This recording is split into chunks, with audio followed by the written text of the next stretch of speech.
এখন প্রশ্ন হলো জান্নাতের পথ কোনটি? কোন পথে চললে আমি সহজে আমার আসল বাড়ি জান্নাতে পৌঁছতে পারবো? আমি এই বিষয়ে দু চারটি কথা আপনাদের সম্মুখে নিবেদন করতে চাই। কারণ হলো, আমরা যতই নবীজির জমানা থেকে দূরে সরছি, কিয়ামতের নিকটবর্তী হচ্ছি, ততই আমরা উদ্ভ্রান্ত বিভ্রান্তের মতো ঘুরছি। আমাদের মধ্যে অনেক রকমের বিভ্রান্তি, অনেক রকমের মতভেদ, অনেক পথ এবং মত আমাদের ভিন্ন হয়ে যাচ্ছে। এবং এটা নবীজির ভবিষ্যৎবাণী। নবীজি এ ব্যাপারে ভবিষ্যৎবাণী করেছেন। তিরমিজি শরীফের হাদিস, নবীজির দীর্ঘ 10 বছরের খাদেম হযরতে আনাস ইবনে মালিক রাদিয়াল্লাহু তাআলা আনহু বলেন, قال رسول الله صلى الله عليه وسلم إن بني إسرائيل تفرقت على 72 ملة وتفترق أمتي على 73 ملة كلهم في النار إلا ملة واحدة قالوا من هي يا رسول الله قال ما أنا عليه وأصحابي أو كما قال رسول الله صلى الله عليه وسلم। হযরতে আনাস ইবনে মালিক রাদিয়াল্লাহু তাআলা আনহু বলেন যে একদিন নবীজি আমাদেরকে লক্ষ্য করে বলছেন, এ আমার সাহাবীরা শুনো, তোমাদের পূর্বে বনি ইসরাইল নামে একটা গোষ্ঠী অতিবাহিত হয়েছে, একটা জাতি। এই বনি ইসরাইল তারা আপোষের মধ্যে খালি দ্বন্দ্বে জড়িয়ে যেত, ঝগড়া করত, বিবাদ করত, মতভেদ করত। বনি ইসরাইল তারা পরস্পর মতভেদ করতে করতে 72টা দলে বিভক্ত হয়ে গেছে। কয়টা দলে? বনি ইসরাইল 72 দলে বিভক্ত হয়েছে।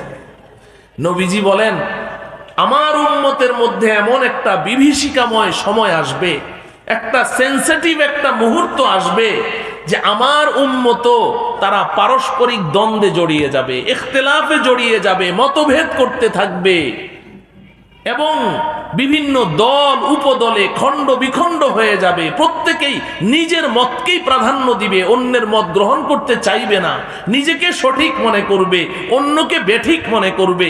এভাবে আমার উম্মত আপোষের মধ্যে বিক্ষিপ্ত হতে হতে আমার উম্মতে এক সময় 73টা দল হয়ে যাবে। নাউজুবিল্লাহ। কয়টা? 73। বনি ইসরাইলের চেয়ে কম না বেশি? বেশি। বনি ইসরাইলে হয়েছিল 72টি, আমার উম্মতে দল হবে 73টি। এরপর নবীজি বলছেন যে ভয়ানক কথাটি নবীজি বলেছেন, কুল্লুহুম ফিন্নার ইল্লা মিল্লাতাও ওয়াহিদা। নবীজি বলেন এই 73টি দলের মধ্যে, একটু জোরে দাও, নবীজি বলেন এই 73টি দলের মধ্যে 72টি দল জাহান্নামী হয়ে যাবে, একটি মাত্র দল জান্নাতি হবে। নবীজি বলেছে 73 দল। আপনারা শিক্ষিত মানুষ, দিনদার মানুষ, জ্ঞানী মানুষ, যদি কেউ এই চিন্তা করেন যে 73 দল মানেই হচ্ছে সারা পৃথিবীতে অমুসলিমদের কত ধর্ম আছে, ইসলাম ছাড়া ইহুদি, খ্রিস্টান, হিন্দু, বৌদ্ধ, আরো কত রকমের ধর্ম আছে, এই সবগুলো মিলে 73টা? না না না, তাহলে আপনি ভুল করছেন। সব মিলে নয়, মুসলমানদের মধ্যেই 73টা দল হবে, যারা নিজেদেরকে ইমানদার মুসলিম বলে দাবি করবে। কাফেরদের কথা নবীজি বলেননি এই হাদিস, কাফেরদের কথা বলেননি। যারা নিজেদেরকে মুসলিম বলে দাবি করছে তাদের মধ্যে 73টি দল হবে, প্রত্যেকেই নিজেদেরকে ইমানদার বলে দাবি করবে, প্রত্যেকে নিজেকে হক বলে দাবি করবে। এদের মধ্য থেকে 72টি দল জাহান্নামী, একটি মাত্র দল জান্নাতি। সাহাবায়ে কেরাম এই কথা শুনে ভয় পেয়ে গেলেন। তারা নবীজিকে প্রশ্ন করলেন, মান হিয়া ইয়া রাসূলুল্লাহ, ওহে আল্লাহর রাসূল, যেই 72টি দল জাহান্নামী হবে আমরা এদের পরিচয় জানতে চাচ্ছি না, কিন্তু যেই একটি দল জান্নাতি হবে হকের পথের পথিক হবে, সত্যের পথের পথিক হবে, আমরা ওই দলটির পরিচয় জানতে চাই, কারণ আমরা সবাই ওই দলের অন্তর্ভুক্ত হতে চাই। সাহাবায়ে কেরাম জানতে চাইলেন, আমাদেরকে ওই সত্যের পথের পথিক, ওই হক জামাত, ওই জান্নাতি দলটির পরিচয় আপনি বলে দেন, ওরা কারা? নবীজি সাল্লাল্লাহু আলাইহি ওয়াসাল্লাম উত্তরে বললেন, মা আনা আলাইহি ওয়া আসহাবি। ও আমার প্রিয় ভাইয়েরা, একটি মাত্র বাক্যে নবীজি বলে দিয়েছেন, কিয়ামত পর্যন্ত সত্যের পথের পথিক হক জামাতের পরিচয় আমাদের জানার দরকার আছে না নাই? হ্যাঁ, কারণ হলো নবীজি এই হাদিসে যে ভবিষ্যৎবাণী করেছেন,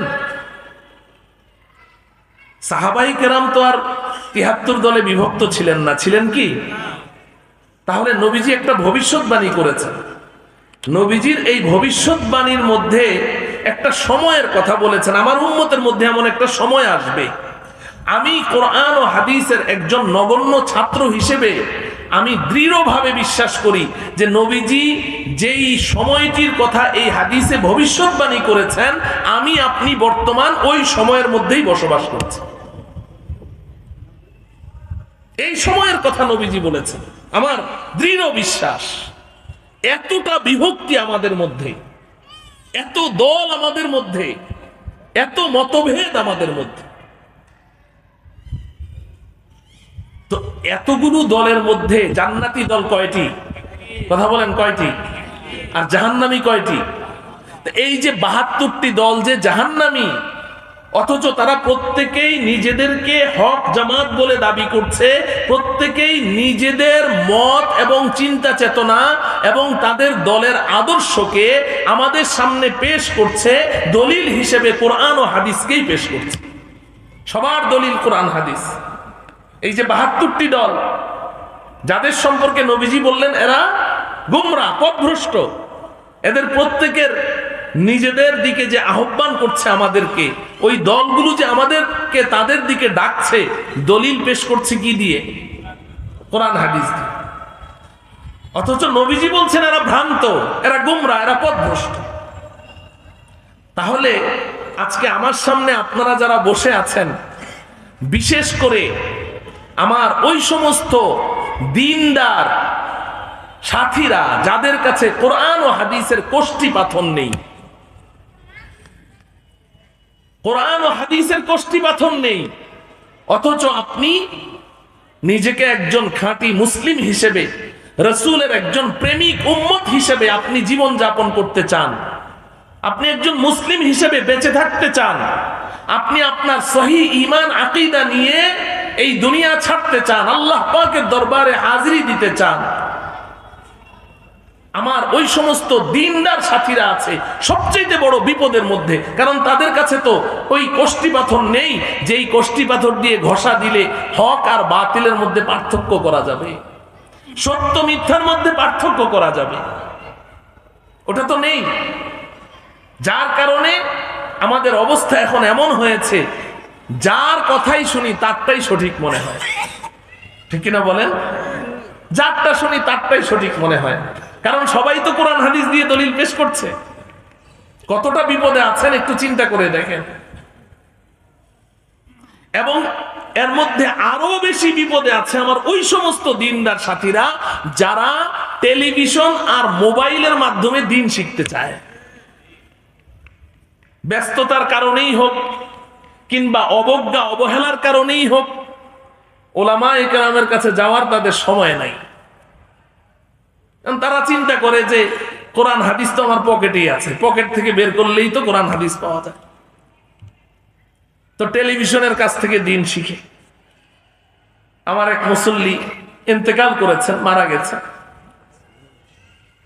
একদম ইমাম সাহেবের পেছনেই তার জায়নামাজটা বিছানো, মোতাওয়াল্লি সাহেবের চাচাতো ভাই, আপন চাচাতো ভাই। তা আমাকে বলে যে হুজুর, এখন তো কোনো কাজ কাম নাই, এই 5 ওয়াক্ত নামাজ পড়ি আর সারাদিন টেলিভিশনের সামনে বসে থাকি।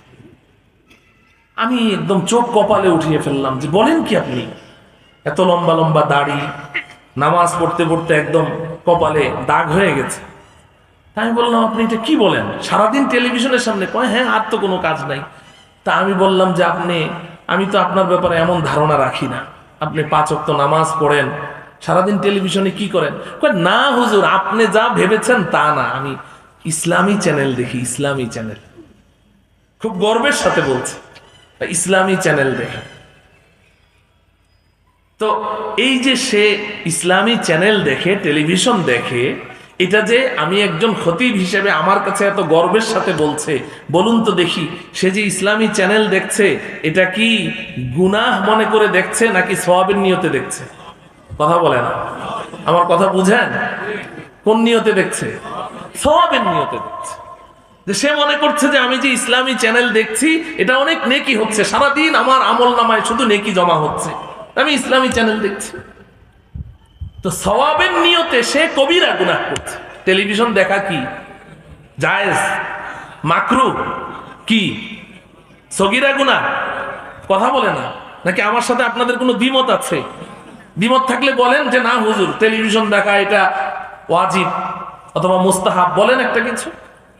আমি একজন ইমানদার মুসলিম হিসেবে আমি যে কাজগুলো করব, এই কাজগুলো তো দুই জায়গায় যাবে, হয় নেকির পাল্লায় না হলে বদির পাল্লায়। তৃতীয় আর কোনো পাল্লা আছে? আর কোনো পাল্লা আছে? তো তাহলে আমি যেই কাজ করব এটা হয় নেকির পাল্লায় পড়বে নাহলে বদির পাল্লায় পড়বে। আপনারা ফতুয়া দেন, টেলিভিশন দেখা এটা কোন পাল্লায় পড়বে? নেকির পাল্লায়। কোথায়? আমার সাথে একমত তো আপনারা? তো একটা গুনাহ করছে, গুনাহের কাজ করছে, কিন্তু সে সওয়াবের নিয়তে করছে। যদি সওয়াবের নিয়তে নাই করতো আমার সাথে এত গর্বের সাথে এই কথাটা বলতো না সে।